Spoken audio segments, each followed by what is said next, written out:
Well, I just wanted to say a massive, massive welcome to everybody coming this evening to this Education Rights event.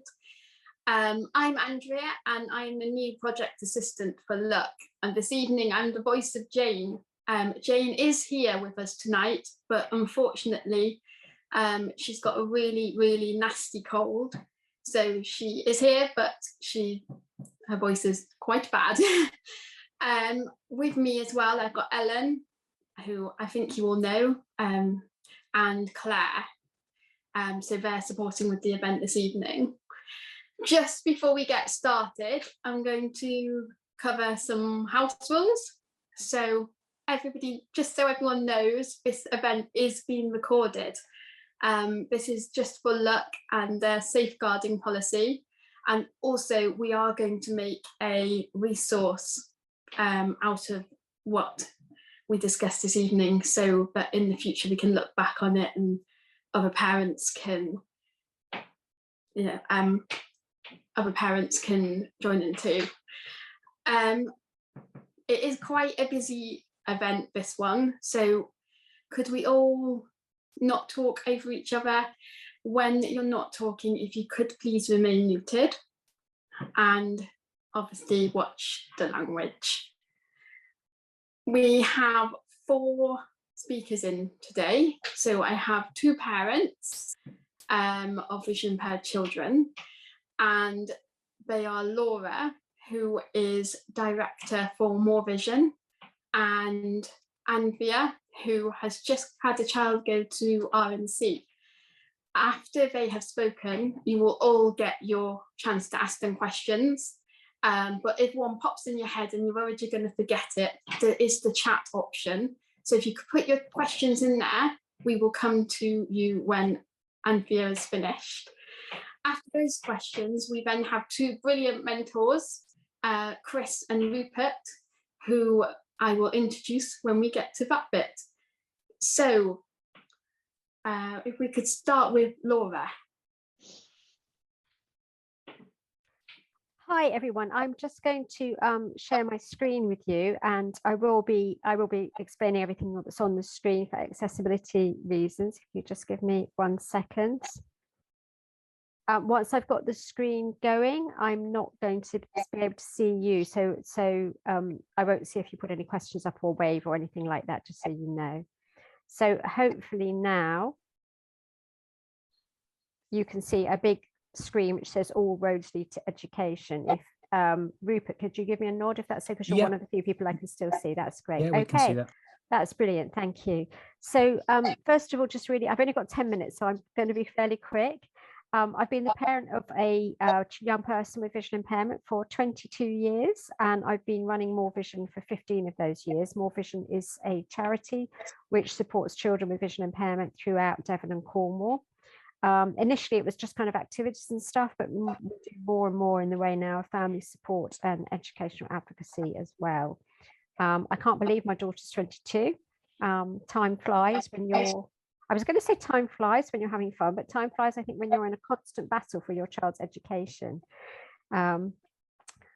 During all of that time, with so many activities with Run, one of the things I've found is this thing where I say all roads lead to education. It doesn't matter what we try to talk to parents and carers about, whether it's independent living skills or mobility or sport or anything. Within 5 minutes, they're all talking about education.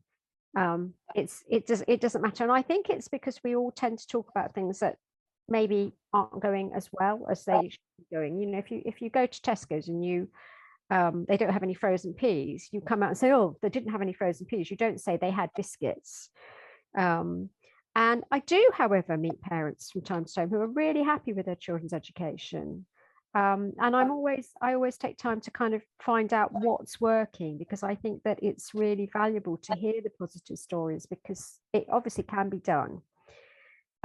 We've done a couple of workshops locally where we've given parents a choice of various what we call areas of concern. So they had to choose between these various areas of concern, which were access to activities, both in and outside of school, access to PE in school, benefits and finances, education, habilitation, healthcare, their child's mental health, social care, and other.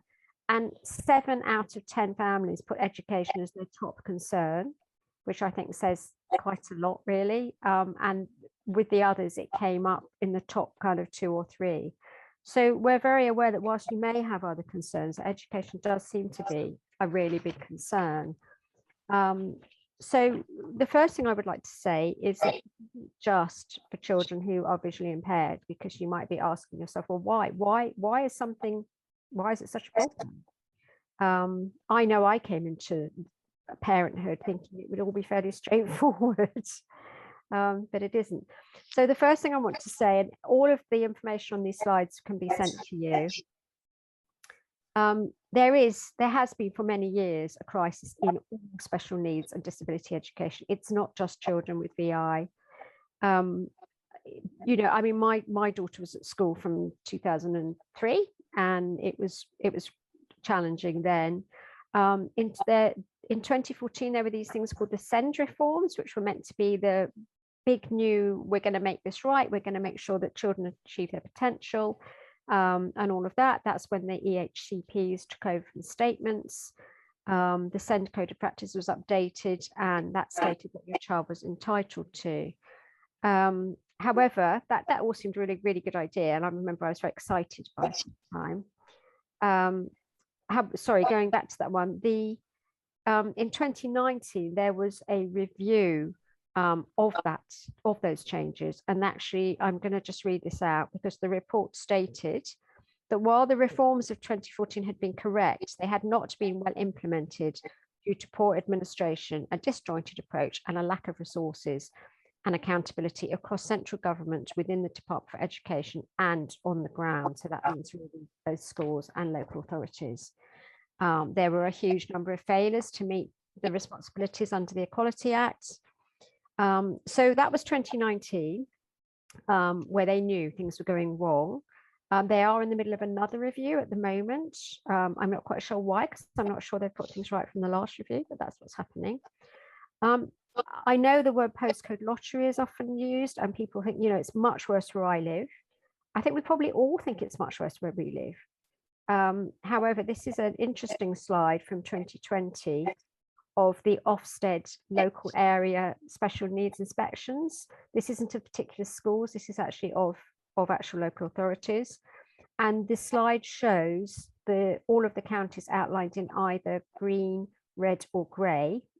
Red means that they were issued with a written statement of action because their SEND was not adequate. Green means they weren't, which was good. And grey means that they hadn't been inspected by then. And more, I would say just over half the country got a red. I'm not going to pick out individual counties, especially the ones I live in. Yeah, just over half a red, about half a green, and a few haven't been inspected. So it's not just VI, and it's not just your area. And even if you live in a green area, it's not necessarily everything's perfect, but they did do better. So within that, I think it's fair to say that all children with special needs are struggling and having quite a difficult time. But children with VI do have some particular challenges, and it's something that I often call the double minority, which is that children with VI live in a double minority. And those two areas of minority are, first of all, 95% of people with visual impairments are over the age of 65. That is a massive statistic. That means the 5% who are under 65 include all the working age adults as well as our children. So within the visual impairment world, there is they are a minority, and I'm sure you're aware that not all local societies offer services for children. There are a number of really, really great services for people with visual impairment that don't always kind of go down to childhood. Thank goodness we have people like Look who focus on children and young people. So that's the first minority. And the second area of minority is just generally, what that equates to is that only 0.2% of children in the UK have a visual impairment. So if you have a child with a visual impairment, they are in a real minority. And if you have a child with visual impairment and additional needs, which I know is about half of you, That's only 0.1%. And this looks really complicated. This is one of my favorite ever slides, and it's not particularly new, but it hasn't changed much. So this slide shows the incidence of that particular type of disability against how many children there are. So if you look just about 2/3 of the way from the left, you can see that visual impairment and multisensory impairment, which obviously includes both visual and hearing impairment, are actually the two least common disabilities in terms of children being supported at school. When you compare that to children with autistic spectrum disorder, with speech and language, and many other disabilities, you can see that that's another minority group that these children sit in. So a school may have worked with 50 or so children who are on the autistic spectrum, but never have met a child with a visual impairment before. And it means it's a big net with a lot of holes for kids to drop through, an awful lot. So that's one of the reasons things are so difficult. The impact of this on our children, as I'm sure many of you know, I'm not going to read this out because we won't have time, is that actually you learn as a child, you take in about 80% of what's going on in the world around you through your sight. And if you don't have vision, that means that you are having to work so much harder, and the people around you need to work much harder as well to ensure that you do learn. Children with vision impairment have really specific needs when it comes to accessing the curriculum, and also nearly half of them have additional needs, but the children, all of those children, their levels of ability are so wide-ranging. And I'm always very kind of strong on saying we need these children to meet their potential, and the potential for one child with vision impairment may be very different from another, but the important thing is they meet that particular potential. So it's a huge impact for these children, and there's been so much research done now which shows that actually children with vision impairment can be disadvantaged in their opportunities. They are more likely to be out of work. When they're adults, they are less likely to be in further education and higher education. Lots and lots of reports, which I'm not going to go into, but I'm happy to send these on to people. So that's all a bit negative. But the question is, what can you do?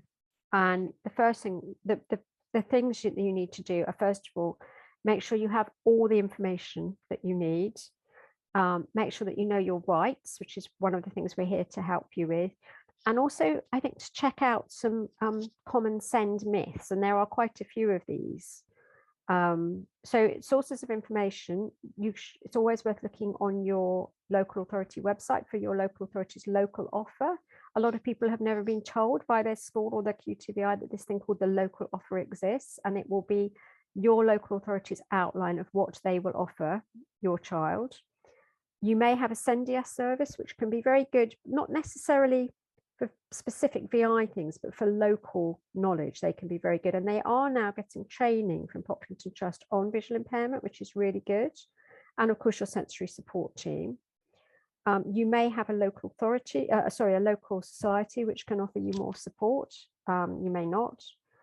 And of course, look, Victor, Guide Dogs, RNIB, there are so many other places you can get support from.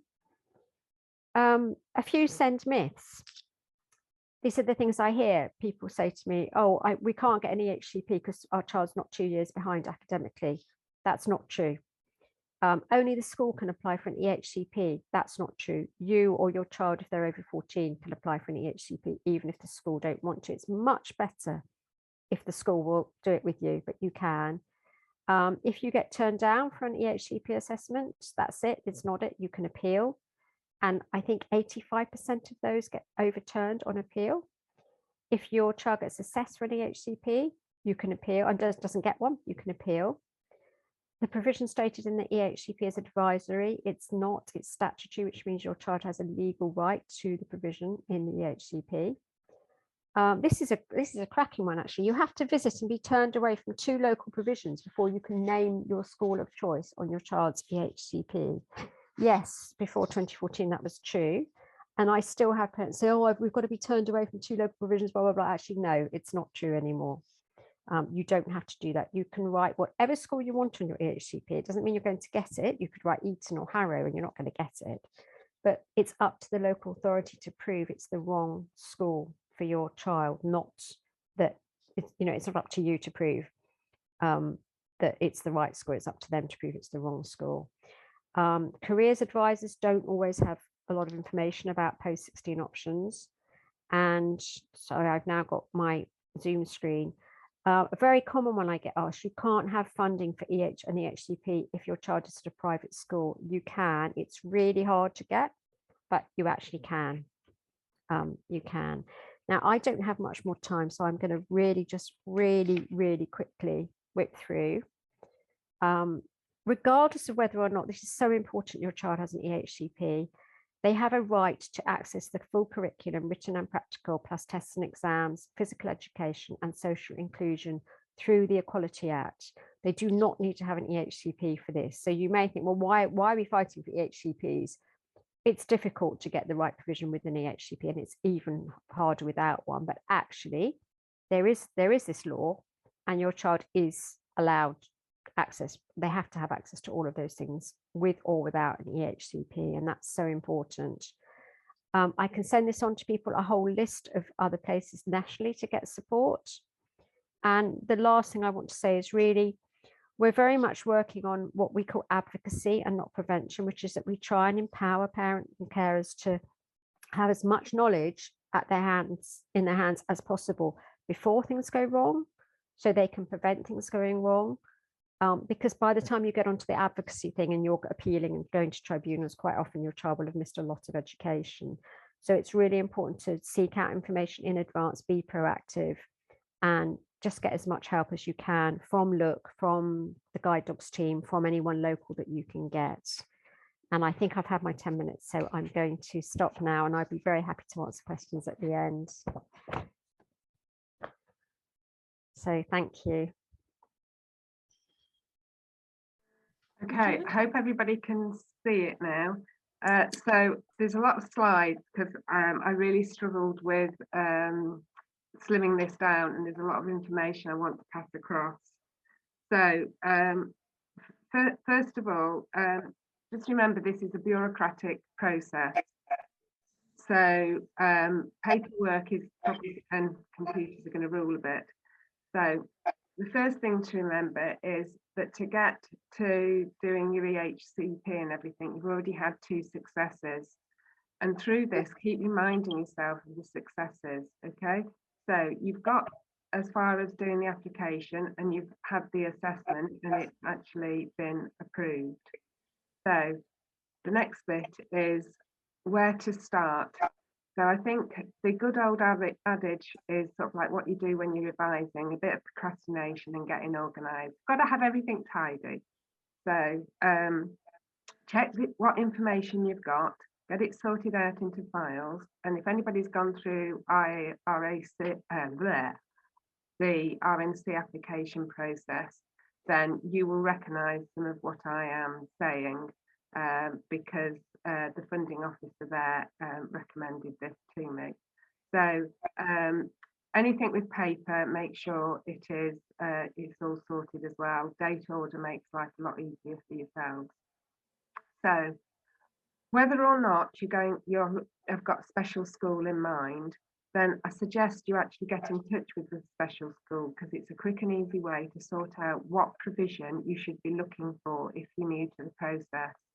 So just quickly, my daughter had poor vision, but certainly hadn't been visually impaired, and as far as we knew, not quite the story, but so that was really, really helpful to me, was actually finding out what I could expect from somewhere. So the EHCP, this is just a little reminder of what Laura said.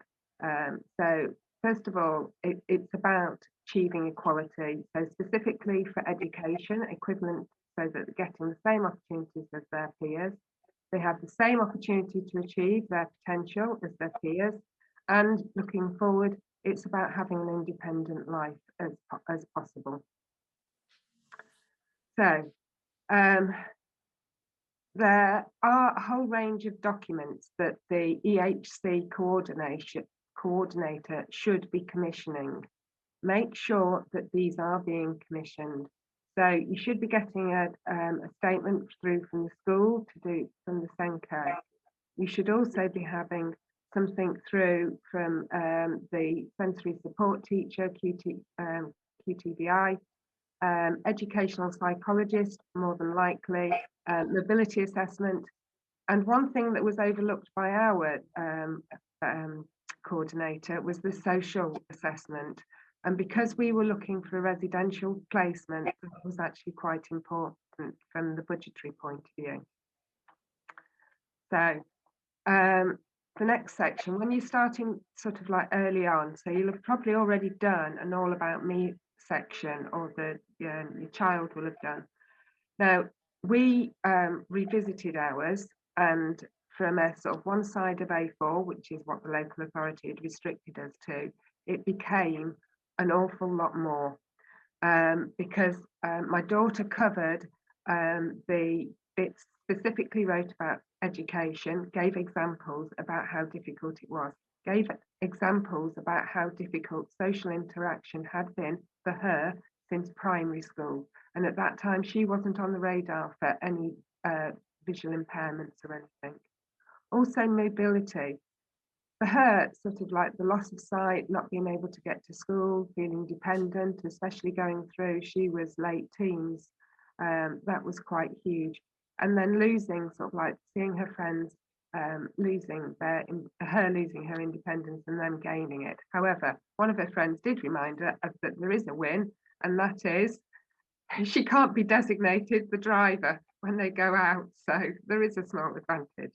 So well-being is also really important, and things that are particularly important to them, sort of extracurricular things that they find important as well, should be sort of like they should be encouraged to include. Now, the one thing I would say there, not all, because of ages that children are going through the EHCP, for some children it might be easier for them to describe some of this in pictures. Do it whatever way is comfortable for them.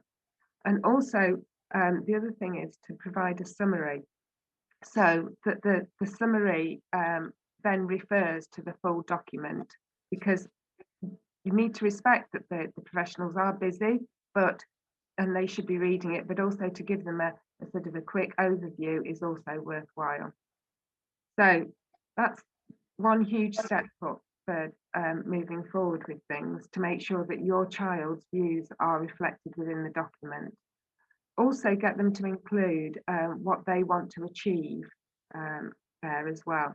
Now, the next bit is when you eventually get the draft EHCP through, can be quite a big document and supported with loads of other documents. So at this point, just go back and check that you have received all the documents. Our local authority, and I suspect quite a lot of local authorities, use a sort of a mailbox type thing, so you can download them off there. Certainly I had a couple of problems with downloading some of ours, but I make sure that everything's come through. Then the next stage, and it is a little bit of a sort of a sigh in some respects, is to be starting the check-in process. So make sure that everything's fairly clear to in plain English. Sometimes they aren't, sometimes they fall into jargon. So if there is jargon, technical jargon, medical terms that you're not sure about, do go back and ask for clarification where you need to. One of the things I did, and I failed, was to ask for an accessible version for my daughter. So I failed with that, but I hope that they realise that when we come to review, I'll be asking for it again. So maybe we'll do better second time round. So make sure, so I used Word because I'm quite used to using Word, and I went through and I put all my comments through on tracking changes. And one of the big changes I made was to go through, and this is the example that I returned back to our authority of how I formatted things out. So the outcomes were quite clear, and then the provisions were quite clear, and it was all separated out. One of the things I did was to remove duplicates. For example, one of the duplicates that was through our statement was to do with the QTVI will provide X hours over 2 weeks of tuition, and it was against other things that were more well-being rather than education, braille, skills, which my daughter needed. So I took them out, and then it left a blank, so they've got a blank to fill.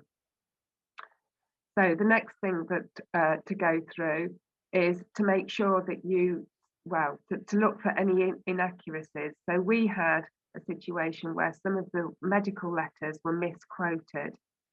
So, and any assumptions, it's to be fact-based, evidence-based. So you don't want it assumptions. And then they might be making misunderstandings. It's very easy for that to happen. We all do it. But this can be misinterpretations, especially to do with visually impaired children, because if they've got a bit of residual sight, people start to make an assumption that they've got more than they have. And certainly for my daughter, that was quite significant in some of the comments that came back. So then on to sort of like go through the professional documents, identify the skill gaps, the outcomes, and the provisions that they should be relating to, and then cross-reference. So this is just a sort of like I numbered everything and then checked and then did a tick list and checked it all off. So this is just a repeat of that bit. Also go through and check that the outcomes are suitable for the provisions to achieve the outcome. So then also go through checking, and this is where it's useful, having gone and found that the resources maybe from a specialist school, so you know that you're getting the things that you needed. IT was a huge challenge for us, and mobility skills was another challenge. Also trying to sort out social skills and things, and tactile and braille was also very difficult. That may be an extra challenge for any STEM students as well. And even, I don't know how far down it goes, how soon children start needing the scientific notation going through primary. They certainly need it for going through secondary, which is part of the standard syllabus, so quite important at that point in time. So for mainstream schools, also include that in their sort of training for teachers. Teachers don't know what to do, and just having a QTVI just saying, well, this is what you should be doing to a teacher doesn't mean it's going to happen. For the good teachers, yes, it could very well do that, but that isn't always the case. Also for dinner ladies, and also providing training for the other students, because it overcomes some of the exclusion they experience. So I'm just going to really rush through these slides. They will be available through look afterwards, so that's fine. So make sure that professionals also stay to their competences. That's really important. And skills and resourcing. So also one of the things is there can be support. So the British, I can't think of the name, blind sports charity are also happy to help PE teachers enable that PE lessons can be given, and that can benefit an awful lot more children than just yours. So make sure that the provision identifies what is required to give your child equal access, so that they're getting the course material at the same time as their peers. They're getting the same material as their peers. There might be a slight difference there because some of the Braille papers can be different. And also that the provision is included, that the resource to provide the provision is also there if conversions are needed for it to be on VoiceOver or something like that. So returning the EHCP, include a comment to the effect that the All About Me is a summary, and it's to read in conjunction with the full document, that you want them to be as independent as they can, apologise for making any formatting changes. I needed to do that. And provide a list of all the documents you are attaching, and also number each email and say that it's one of however many. Then sort of you're setting yourself up to doing the monitoring going forward. And that's a fairly straightforward, well, I say it's straightforward, it's what I do at work. But just so that you can tick everything off, and if you've got problems, you're then making sure that you record it. In the correspondence, make sure you're polite, start with something positive, be factual, concise, constructive.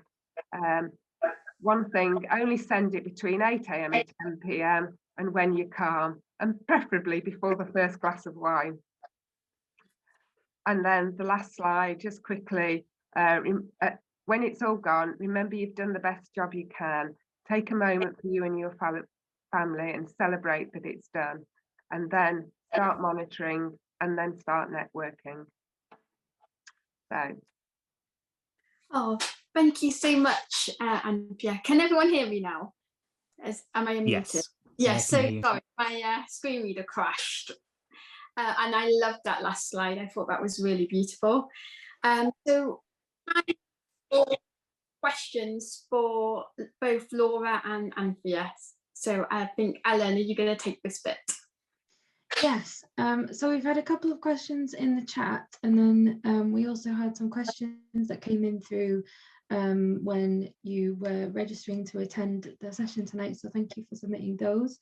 So we'll go to the questions from the chat first, and both of them are about the kind of social inclusion. So Karen is asking, what does social inclusion look like? And Rosie is asking, who writes or conducts the social assessment? So Anthea or Laura, do either of you want to take this one? Shall I go? Yeah, if you could, because you've done this very recently with the social assessment. Okay, so the social assessment was done by one of the social workers. So it was a case of getting in touch with the local social work team. They have got an assessment number for all, just everything to do with social work support. And then they triaged all through, and then they did a phone assessment because it was still while they were doing no visits unless it was urgent. So that was that. The social inclusion, can I just anticipate you thinking probably at school and skills. So one of the things my daughter did, and I think there's other parents who mentioned their children did this at school, is to give a talk. For my daughter, it was part of her GCSE speech, and it was all about her visual impairment. I'm gonna actually well up with this because every time I say it. So the English teacher, she was a very demanding English teacher, and she was very good. And she said there wasn't a dry eye in the house when my daughter gave the presentation. Because it just opened everybody's eyes. And after that, and it took a lot of courage for my daughter to do it, as it would do anybody. Actually, a lot of her sort of peer started to accept her much more when they were in lessons with her. So that was one way of doing it, quite a hard way to do it. But in the Northwest, we've got a charity called Henshaws. At Scouts, because my daughter's done Duke of Edinburgh, they had Henshaws went in, did a presentation for the leaders, which was really good. And then they were planning to go in and do something with all the explorers. However, COVID, so it didn't happen. So there's different ways of doing it. Look around to see what there is with the charities.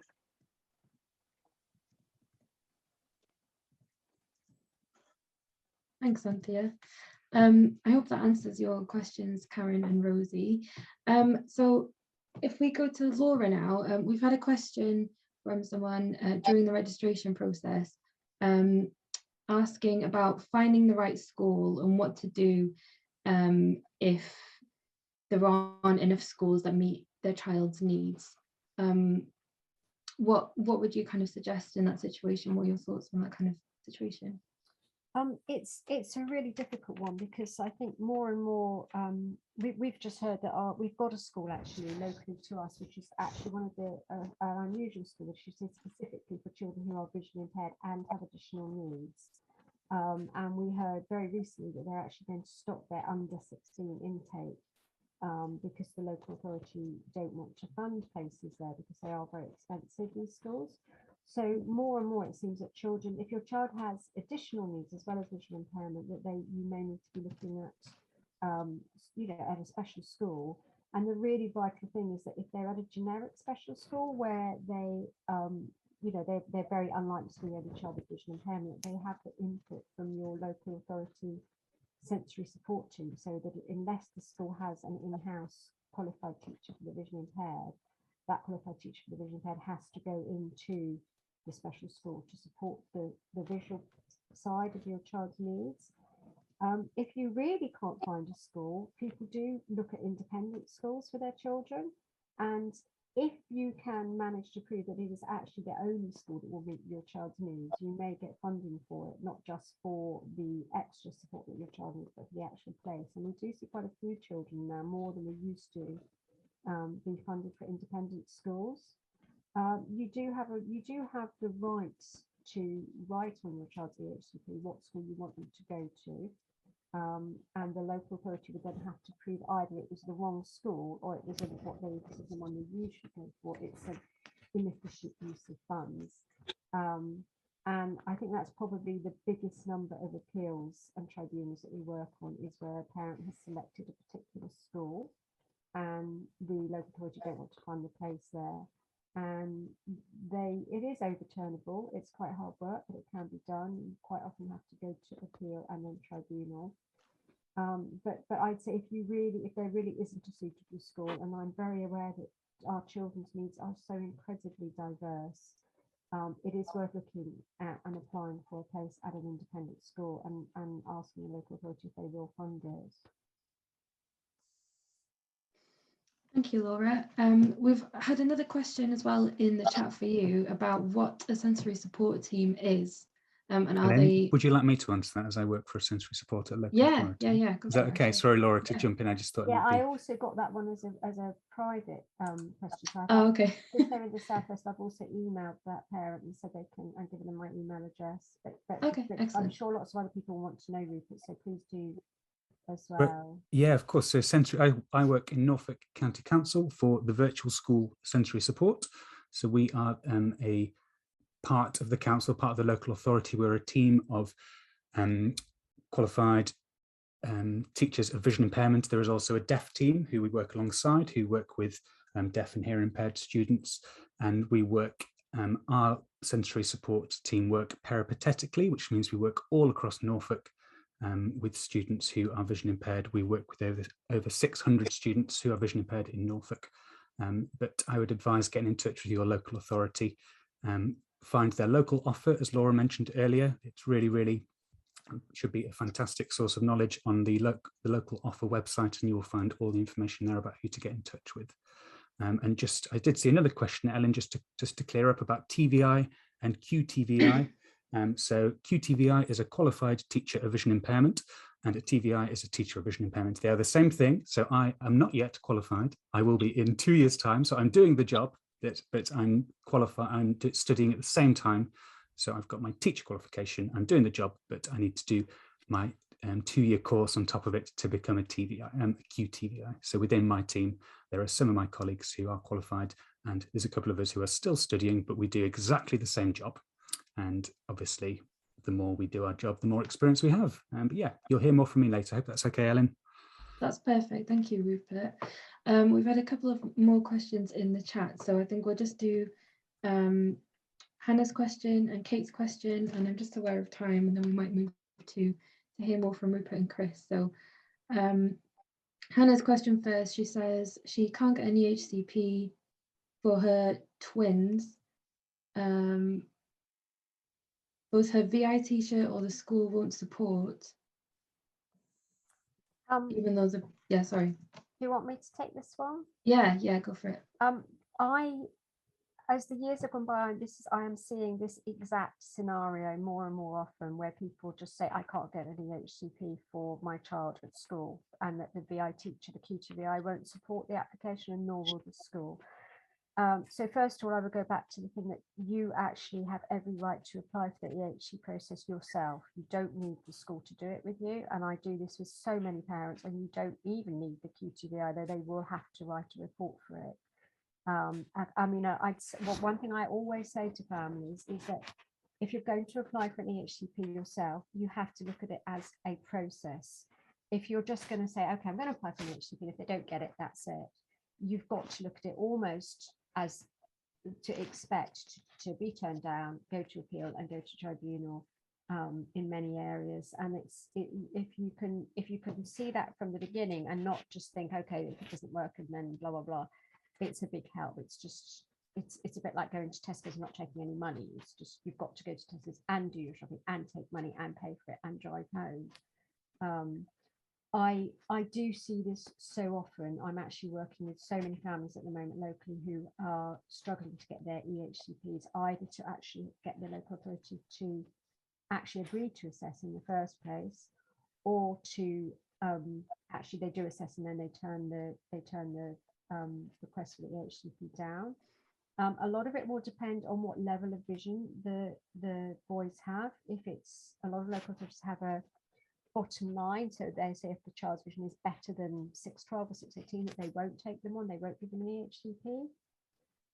However, we sometimes work with children whose vision can be quite good, like some 6/9, 6/12, but they may have other things which affect their use of their vision. They may have additional needs, they may have a lot of field loss.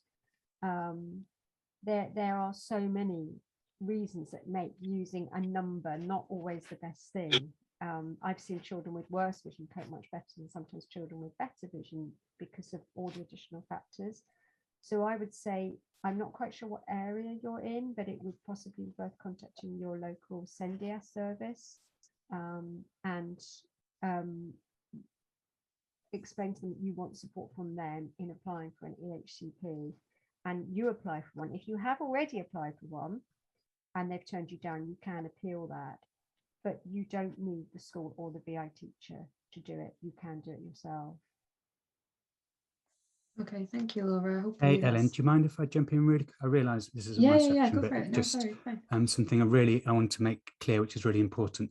Most of the students we work with, which is in school, mainstream school, supporting with either Braille teaching, technology, do not have an EHCP. An EHCP is not necessary for sensory support provision.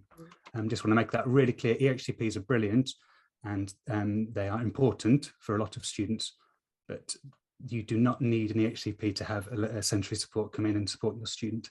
And the majority of the students we work with do not have EHCPs. Just to reassure anyone, you do not need to get the EHCP to get that support from your TVI, QTVI team.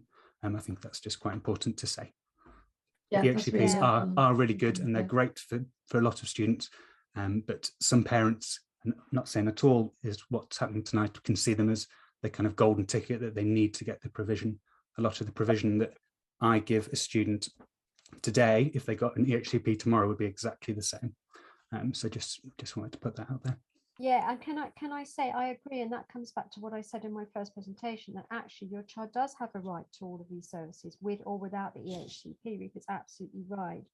And what we find is that sometimes we've got children who are at really good schools and they're in really good local authorities, and actually they manage perfectly well without an EHCP. However, in some cases we are concerned, especially when they get to around year 5, if they're little, that the move to secondary can often be very challenging, and if we feel that may cause problems without the EHCP, that's often the time that we might consider that they do apply for an EHCP. And also, if you move area, having an EHCP to begin with can be an advantage, but Ruth is right, officially your child should be provided with that service, regardless of whether or not they have the EHCP. I'm sure many parents are probably scratching their head and thinking, well, hang on, if I can't get the service my child needs with the EHCP, how would I get it without one? It is a legal duty either way, with or without one, to provide for your child. It is whether I mean, one of the things I'd really like to add to this is that in the last few years, particularly since the pandemic, I've also seen quite a critical shortage of qualified staff to do these jobs in some areas. So we have some local authorities who are absolutely really keen to support, and schools, but actually they don't have enough qualified teachers for the visually impaired. Or Ed Sanks as well, Laura. Ed Sanks has a real shortage of. I mean, we cover 6 or 7 local authority areas in the southwest, and one of them have had no QTVI in place at all for 9 weeks, and that wasn't because they didn't want them or they couldn't even afford it. They just simply couldn't recruit, and there is a shortage. There's not a lot to be said in that situation. Those children really struggled, but it is a very big problem. And I think the other thing I would say is that I mean, it sounds hilarious saying this. I used to be much more adversarial. Like, I was really like, this is your child's rights. You must fight for this. Da, da, da, da, da. Because that's what I do with my child. And I am still a bit like that. But I'm also realizing that there is a limited amount of money in schools and local authorities. A lot of them are not trying to be horrible. They just can't do it. And I'm now often very much more looking for a kind of practical solution. So it might be just looking at kind of any low cost practical solution. I mean, for one school, they with no QTVI in the area, I just suggested they spent 200 quid on a scanner that could convert pictures of words into actual words, and taught someone how to use it. And then that's getting them through at the moment. That's getting them through. So it's always good to look if there are any kind of practical solutions that can be put into place for the child. It should be the job of the QTVI to do that. But if you don't have a QTVI, then you may need to look elsewhere for what's the right thing and try and persuade the school and local authority to provide that. Thank you, Laura.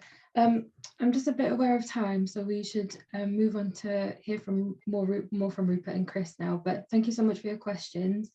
If we don't have time to address everything this evening, then there will be opportunity for you to send any of your questions through to Jane, our parent support officer, who can pass them on to Laura or Anthea or Chris or Rupert for advice after the session. And we will also be making a resource available after the session as well. So please don't worry if we don't get to your specific question today. And if we do have time at the end, we'll come back as well. So I'm going to hand back over to Andrea. So next we have 2 brilliant mentors, Chris and Rupert. Rupert, you've already heard a little bit from. Chris is a qualified teacher, and he's currently working in a school with a specialist unit. And Rupert is a qualified teacher of the vision impaired working in Norfolk.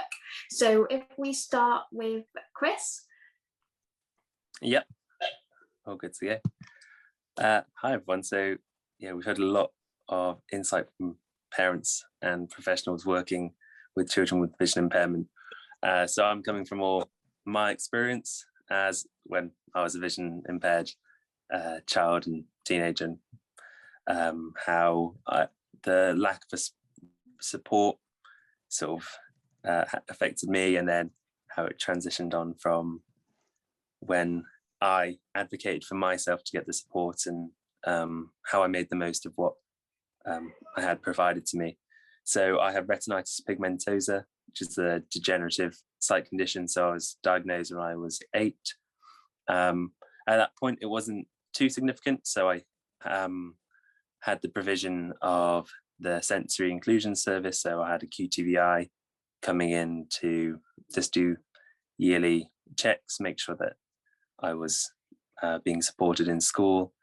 And I had that for all the way through to college, but it wasn't until secondary school where my sight deteriorated further, where I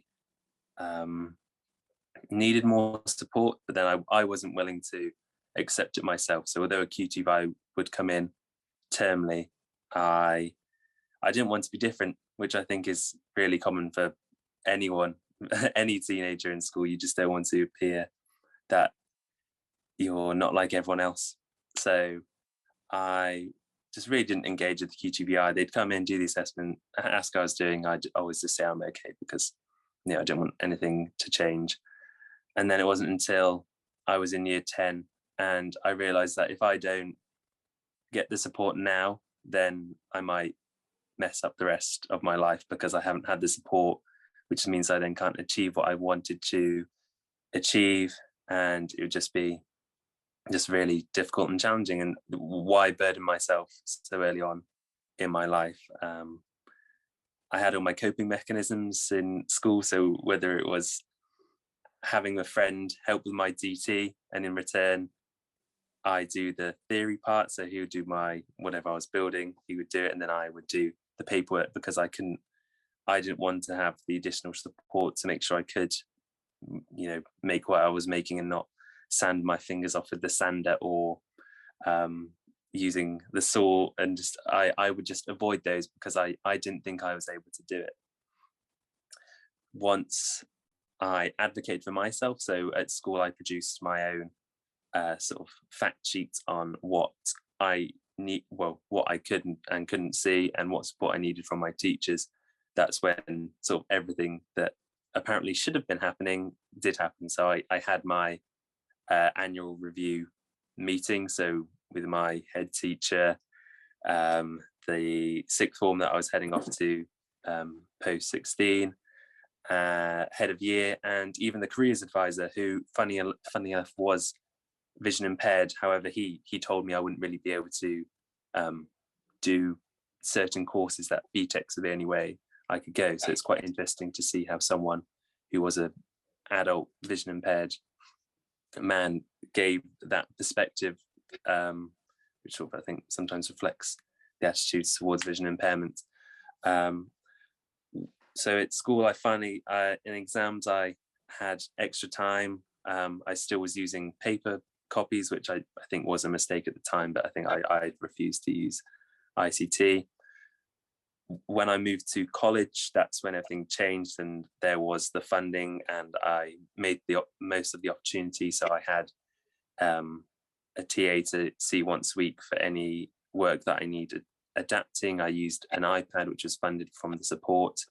And in my second year of college, I used the funding to pay for habilitation support. So making sure that when I moved on to university and started to live independently, that I would be able to get around at night, which was the main issue then, using a cane. And looking back now that I use the cane every day, it's something that I'm very grateful for. Plus I used it to pay for Braille lessons, because I knew that one day Braille would have to be a thing, because my sight could deteriorate further. So it was a very sort of challenging thing, because I didn't want to have the support. But obviously from a parent's point of view, you just want the best for your children.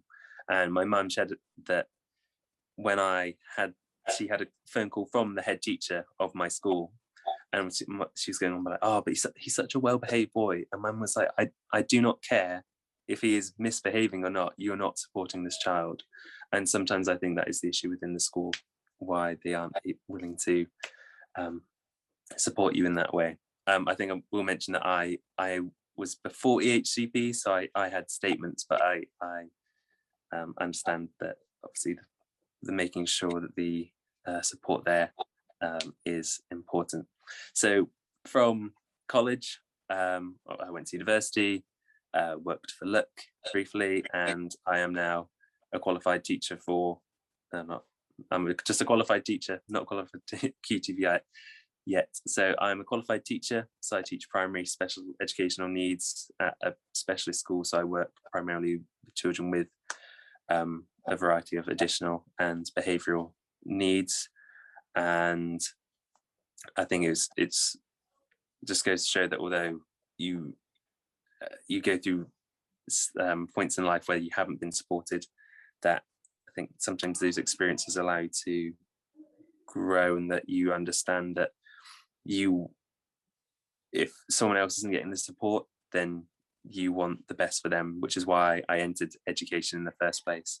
And I'm looking to do my qualified teacher for vision impairment, because I have seen many people like me now who, when they were teenagers, they did not want support, and so to encourage them to see that this is good, then it will help as part of the, if you're doing your EHCP, with their views on what they need. And I think sometimes knowing what's out there is also another thing that to do. So being able to use a laptop or computer or in class is sometimes, it just seems crazy because you're there just handwriting, but as someone who's vision impaired and losing their sight, you rarely write nowadays. So when I'm in school, I'm mostly doing paperwork online. Everything is on the laptop. I really don't handwrite anything unless I really have to when I'm working with the kids. But I think knowing what you can use to benefit your children will, I think, help form the EHCP. And as someone that has to regularly look at EHCPs, that knowledge and making sure that you've evidenced everything that can support your child is really important. So I hope my experience today that I've shared has been beneficial, but I think it just, what you're fighting for is so important, and to show that once you've got the support in place, that your children can do anything regardless. Because I never thought I could be a teacher, but here I am in my second term. Yeah, just looking forward to tomorrow to see what comes about. So thank you for your time, and yes, I'm sure Rupert's got some very insightful knowledge to share about his work as well. Oh, Thank you. Thank you so much, Chris. That was really, really helpful.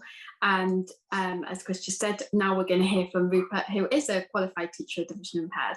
So take it away, Rupert. Thank you. I just want to start with saying thank you, Chris, so much for sharing that. I love hearing people's stories of resilience, and obviously, Chris, you wouldn't say that, you wouldn't talk about that about yourself like that. But yeah, being stories of resilience like that, I think, are so powerful, and yeah, brilliant. So thank you so much, Chris, for sharing that. I've worked with you before, and I didn't know everything there, so it's really nice to learn new things about people who you've worked with before. So yeah, I'm Rupert. As I've mentioned already, I work in Norfolk as a teacher for vision impairment, working towards my QTBI. But as I said earlier, will be doing exactly the same job that I will be when I'm qualified. My background is a primary school teacher, mainly in year 6, but I've worked all over. And my background is music as well, so I've done a lot of music in primary education, and also I've done some music forums for Look, as well as being a mentor. I've also worked for the university in Norwich in higher education, so I've kind of feel like I've got a really good understanding of primary through to higher education and university, and I've also worked in the EHCP team in Norfolk as well as before this role, so a lot of experience in mainstream and in special education. Just to start off by echoing some things that Chris pointed out that I think is really, really important is, so I work, as I mentioned before, peripatetically, which means all over the county with students with a variety of different vision and different needs. And just to back up what Chris said about, we may go in and support students, and students may not be ready for that support, and that is something that is really key in our work. And I've been working even today with some year 8 students at a school who, like Chris said, do not want to stand out, do not want to be different, do not want a laptop on their table because their peers don't, hate having to sit at the front of the class, which again, I'm vision impaired. I went through school and I have really poor long distance, and I know exactly those feelings. And it's something that I and my colleagues, my QTBI colleagues, really work with that student. We're not going to force a student to do anything that is going to make them stand out, but we are going to support them. And I've been using the phrase, we try to tempt them to use particularly assistive technology, which I'm a huge advocate for, and we'll talk about in a second. We're trying to tempt them rather than lecture them. We're not telling them to use something. We are showing them how useful it is. So my iPad, for example, I've got an iPad Pro. I use magnification on everything. I've got a big monitor that I magnify to whatever font size I need, usually 18, 20 if I'm a bit tired, 24, etc. Just whatever I need, I can go up and down. But my iPad Pro is 12.9 inches. I don't work for Apple. I'm not trying to sell them. They are just fantastic. The accessibility is brilliant. So I've been working with students today, just showing them how I use it, how I can zoom in, how I can change everything to grayscale instantly. We are huge advocates for things, if students are using tech, external keyboards, which do not take up half of the screen. If you imagine an iPad, when you're typing on the screen, the keyboard takes up at least half of the screen. And if you're magnifying, you take away so much of that field of vision. So an external keyboard, for example, will free up all that space for magnification. So little things like that I've been working with even today with students. And as Chris said, they might not be ready for it, but they know as soon as they need it, my service can give them an iPad, no charge to the student, and I will show them how to use it. So little things like that are really, really key. And the technology is getting better every update on Apple or PC. The accessibility is incredible. So, and I'm happy, it's worth saying, Jane, in the future, I'm more than happy to do a iPad kind of top tips session in the future and show some accessibility things and on PC, because it's amazing. And yeah, more than happy to do that in the future. So yeah, that's kind of my role. A few things that I want to mention about how my sensory support department works, which may be similar around the country, maybe some differences, but there definitely will be some crossover. So as I mentioned earlier, we have over 600 students who are referred to us. We do not work with all of them. We will go, when we get a new referral, usually from the hospital, we work very closely with the hospitals in Norfolk. We will go and do an initial assessment, and that will tell us how much support that student will have. And that comes from what's called the NATSIP, N-A-T-S-I-P framework, which is available to everyone. And that will tell us, we do some tests which are not clinical. They're not like you would get at the eye clinic, like I do every year when I go for my checkup and they dilate my eyes, which is horrible. Even though I'm 30, I still hate it. I have to take my sunglasses and all. I get a day off work though, which is good. So I quite like that. But so it's not clinical, but it is, we use some of the same things. So a Snellen chart, which if you imagine an eye chart, that's the one you see with the decreasing size letters. But also we will take kind of different font sizes and see what's a comfortable position to read with. We will do some peripheral kind of test field of vision and different kind of quite informal tests. I'm doing one soon with a 2-year-old, so as you can imagine, I will not be doing a Snellen chart or asking him to read anything at 2. It will be very much play, testing his ability to pick out red bricks or to go and get the farmyard animal and bring it over to me. And so there's lots of different ways we can adapt that FVA, functional vision assessment, but that will tell us how much support a student needs. So I work with some students who are support plus, which means they need specialist support every day. So I will see students every week and I will be supporting either with Braille teaching. I try and keep them in their class as much as possible for that social aspect. I don't want to take them out of class the whole time. They are in a mainstream school in year 4, the student I'm thinking of, and I keep them in class as much as possible. There are times when it's a bit too noisy or we need to go outside, for example. And then there will be students who are on support, which is the one down. And again, we try not to put a number on it, but support will be seen more regularly, less regularly than support plus, because it's the one down. And then under that, we've got monitor and then advice. So monitor, we tend to see once a half term, but again, or once a term, I should say, but again, it's not prescriptive. There's actually a parent here who I won't name, whose son I work with, and for example, she knows that she can phone me anytime, email me anytime, no matter what what his grading is on the NATSIP, and I will be there to help. At the moment, I'm helping with exam access, and he's in year 11, so we're making sure school know he's got extra time, school know exactly what technology he can use, and I'm working with school with this parent to support that student.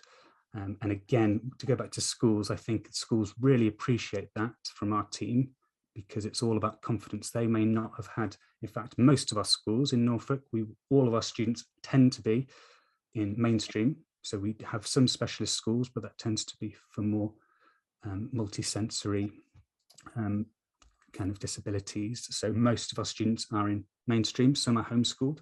So a lot of the rural primary schools in Norfolk have never had a student with a vision impairment before. So as big a part of my job and our team is to help the teachers know what to do and to educate them and to let them know that it's okay to ask. I know what it's like being a primary school teacher. You've got 30 little children in front of you who are all got different needs. So that's part of my role that I see, is to work with the staff and to work with the school and to support them, to work with the individual, the pupil. That's kind of the main, obviously, the main focus, and supporting the family with either going to hospital visits. If they are newly referred, we can go to hospital appointments with them.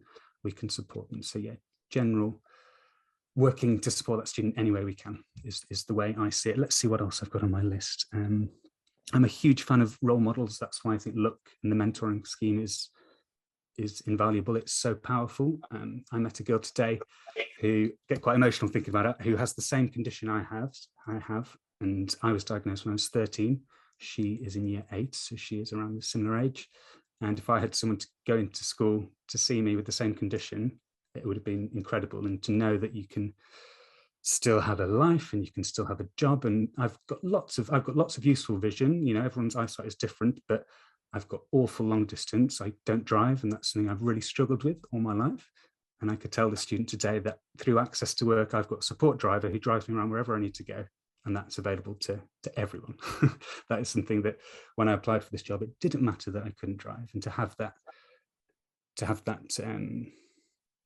support is really important. Last thing I'll say, because I could talk all evening, is I'm 30 now. I've only found in the last 4 or 5 years, and not to embarrass Look, but since working with Look and being part of the Look community, I've only found like confidence to find the language to speak to people about my condition and what I need. So as Chris said, that's why I was so impressed with Chris's story, that it's when he was 16, 17, to be able to advocate for himself is incredible. And some of our students and some of your children will be able to do that, and some won't. You know, I've got friends who don't know I'm vision impaired because I can get by.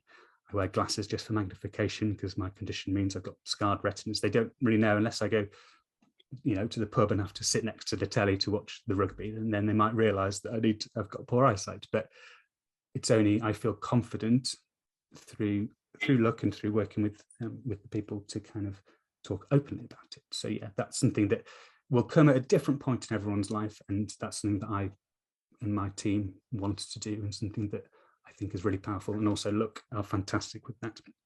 I will leave it there. I've got lots of other things I could talk about, but again, I could talk about this all night. But yes, Ellen, any questions for Chris and I? Oh, sorry, Andrea. Yeah, I was just going to thank you, Rupert, because that was really, really informative. And there is going to be a resource made after tonight's meeting for people to go back to. So anything that you feel like you want to have included, we can definitely put it in there. So Ellen, should we do the questions now? Yeah, so lots of lovely comments. Thank you, Chris and Rupert, for sharing. Lots of, by the sound of it, lots of children being dragged in to listen to you both and be inspired. So that's pretty cool. Hi, kids. Thank you all for that. So a couple of questions. We had one question for you, Rupert, in particular. How do you support parents to understand the input you're giving their children and trust that it's good enough, when parents might find it difficult to trust the team around their child if communication isn't that high? How do you kind of manage that relationship with parents and foster that kind of trusting relationship? Yeah, absolutely. I've experienced this recently, actually. I've had a parent we work with who fosters children, which is an incredible thing to do, but she's had a lot of experience of meetings with the local authorities saying this is going to happen, and then nothing happens, which unfortunately can happen. The one thing I said to her is, I am your teacher's TVI. I was in the school the week after, and we are quite unique in that sense. Although we are part of the local authority, we can work directly with that student, and we can do whatever we need. And again, not to put the parent who's in this call on the spot, but that's something that I'm really passionate about, is that the parents have my work mobile, they have my work email, they have my work landline. I will get back to parents as soon as I can if there's any issues.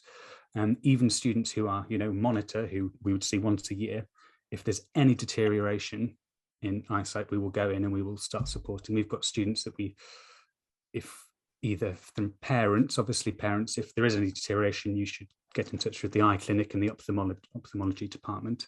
But if eyesight does start to deteriorate, which is obviously something we're all worried about, something I'm worried about, my eyesight, my condition is degenerative, so it probably will at some point. I'm not going to think about it. I'm in the job for it though. That's what I keep thinking. If my eyesight does get worse, I'm in the right place. But our provision changes immediately. So we would go in and we would start supporting that student. I saw a few questions about Braille, which is brilliant. I'm learning Braille at the moment. I've got my Perkins Braille and my Orbit Braille over there, and I've been learning. And Braille is brilliant. I would say as important as Brailling is touch typing. Typingclub.com is a brilliant resource, because any job you do in the future, even if you use a Braille, you will need to type. And touch typing is something that everyone should do. I say this, I don't touch type, quite a hypocrite. I'm learning at the moment. But yeah, it's something that everyone should do, sight impaired or not, because it just saves so much time. And that's something that I'm working with my students with their iPad or laptop, their choice. And so yeah, that's what I'd say, Ellen. I build up that relationship. I meet parents face to face now that we can. We hopefully our provision does the talking, and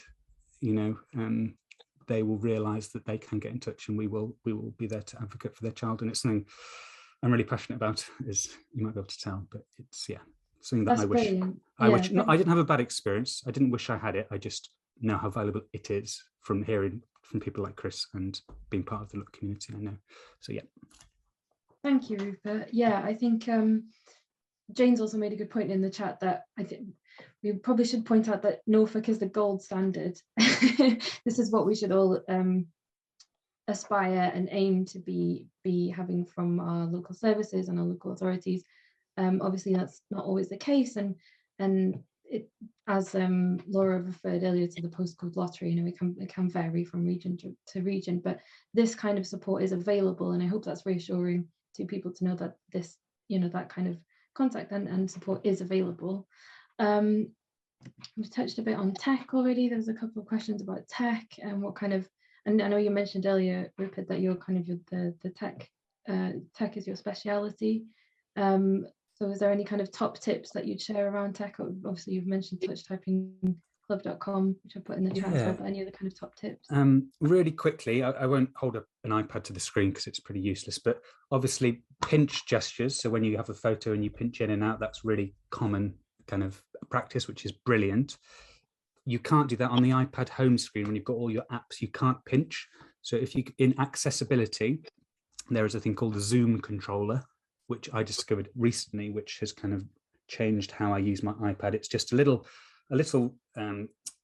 button that hovers on my screen. I'm doing what I said I wouldn't do, but when I hold that in, it zooms in automatically. Not the best, but that's a really useful thing. That's called the Zoom controller on iPad. If you Google it, iPad are brilliant at accessibility. I think the main reason is because they got sued about 10 years ago. So they're really, really hot on it now, but it's brilliant. Windows 10 as well is really good. But yeah, my main thing would be get used to the little Zoom shortcuts on PC and on Mac. If you Google and go on YouTube, there's some really handy things there. Chris, what's your favorite kind of tech things? Have you got any top tips? I also use an iPad Pro with Zoom. So I use the triple tap gesture, whether it's like I use that, and then I see white text on a black background easier. So I will use again the shortcut on the iPad to adjust accordingly. Normally when I'm doing like lesson planning or anything like that, I'll make sure that it's zoomed and the right color for me. But for school, I also use I use Fusion, which is a combination of JAWS, which is speech technology, and a magnifier as well. So I have the best of both worlds. So I mostly use that as well. So it runs on the same feature. I think it's quite expensive, but you should get funding for it. Whether I had mine through Access to Work or you have it through EHCP, but those I guess I use everything everything I Yeah. possibly can with both But- PC and iPad, and I've even got something that will magnify and change the color of documents that I put under a certain magnifier. I cannot remember what it's called right now. So I've got an Eschenbach Smart Lux, which is one of them, but it's quite expensive. But I'm taking it to a student on Thursday. I can't wait to show him it. It's the type of thing that, well, I think I will show the student it and it'll change his life. That's the type of thing, and it's such a privilege to do that, because whenever anyone shows me any new tech that makes life easier, it's just like, why didn't I know this? Yeah, So it's great, isn't it, Chris? When you discover something that makes life easier, it's like, oh, hallelujah. Yes, even just like shortcuts on the computer. But yeah, it's making sure, like, for all new parents, that as soon as like your child is willing to take it, that you have the option there, that you're like, oh yeah, we can go get this, or there's this, because that's, as soon as it's in place and they're wanting to use it, then they will just speed through on what they want. And everyone loves technology as well, so if you can get them into it, then it will benefit them hugely. Yeah. And one last thing, Ellen and Andrew, on tech, is things like JAWS are amazing. We use Supernova, which is Dolphin, which is great. They're really expensive, which they're awesome, but the accessibility, as I said, on iPad and on Apple is getting almost as good as Supernova. So the inbuilt free stuff you get on any computer or iPad is worth kind of really having a little look at what there is on there. And if there are any questions, I'm more than happy to send my details around afterwards if you have any tech questions. But yeah, it sounds weird, but there's never been a better time to be vision impaired in terms of the accessibility. It's that's a fair comment, I think, and I know Jane is looking to plan a theme session all about tech next year as well, so I'm sure we'll be inviting you back for that one. We did hold a webinar on assistive tech right at the very beginning of lockdown, whenever that was, March 2020, I think, by now. So yeah, that'll be on our website, but I know Jane is planning an updated session next year as well, so please look out for that. A couple of more questions, or quite a few more questions have come in actually. So I know Laura has been responding to some in the chat already. Thank you so much, Laura, for doing that. We had one question from Kate and Arthur asking how often they can request that someone come and do mobility with their daughter. She used to have mobility before lockdown, but they no longer come and see her, and they've been advised to just find videos on YouTube, which sounds interesting. But actually, if they have an EHCP already, that you can actually have the mobility component written into that. So and you know, they do need that particular support, and if it's in the EHCP, they will have to get it.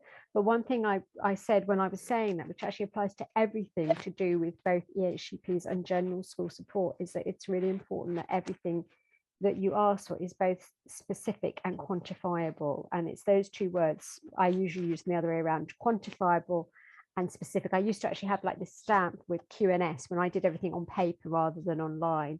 And I would go through people's plans and actually it's just stamping them QNS.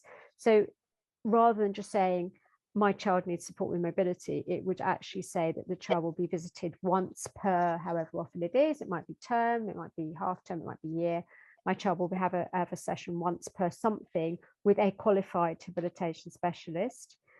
It can also specify for, you know, it could be like they will have 1 hour every other week, but it's really important that all the provision for your children, whether it's for Braille or for IT support, whatever it is both quantifiable in terms of time, how often, and specific in terms, you know, who would, you know, it needs to be a qualified. It's no good telling you to just go off and look these up on you know, online for a good video, because goodness only knows what you could be seeing. It might be brilliant, it might not be brilliant, but it needs to be specific who will provide the support. And I think if you keep that QNS in your head all the time, that all your child's support needs to be quantifiable and specific, it would help. But certainly I would, if they were getting mobility support, they would indicate that they need it. I would get it put into the EHCP when you do go for the amendments.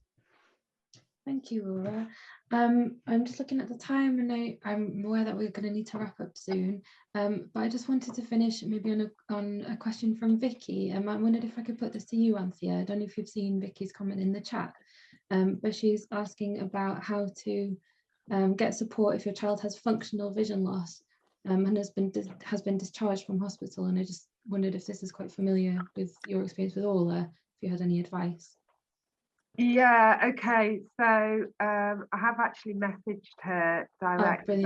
That's all right, but yeah, I mean, just for general knowledge for anybody, I mean, it is a bit of a difficult area, functional vision loss, because the child can be blamed for their sight loss.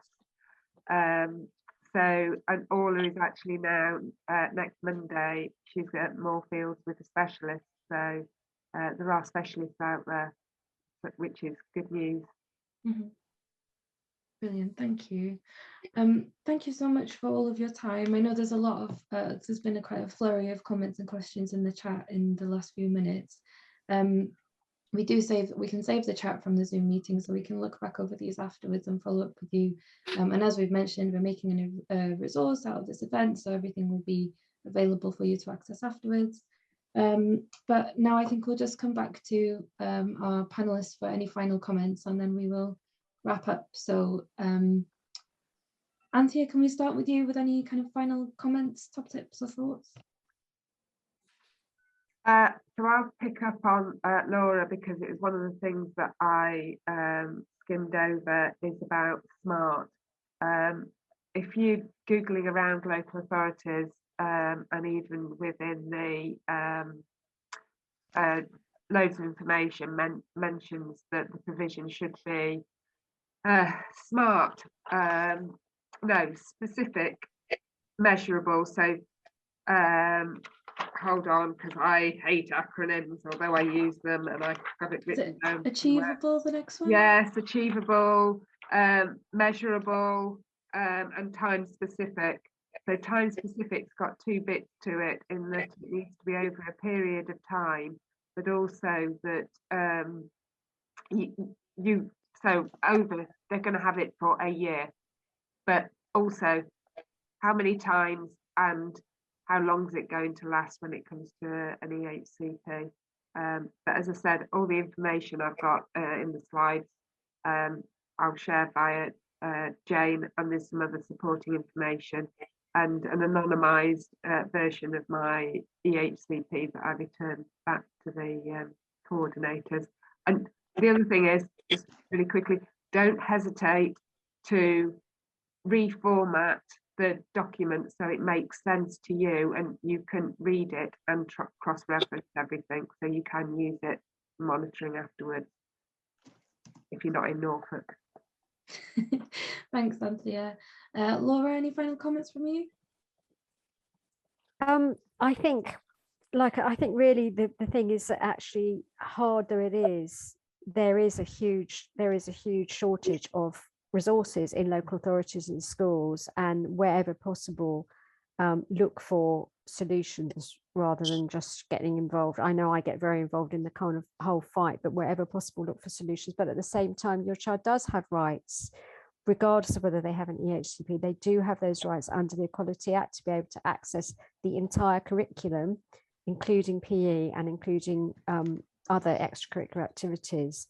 And if that means that you need to fight for it, if you're in Norfolk, I think there's going to be a flood of house price raises in Norfolk, because everyone's going to be flooding to Norfolk. You may be okay, but I know many people aren't okay in many areas. Is that you need to fight for it, and it's tough.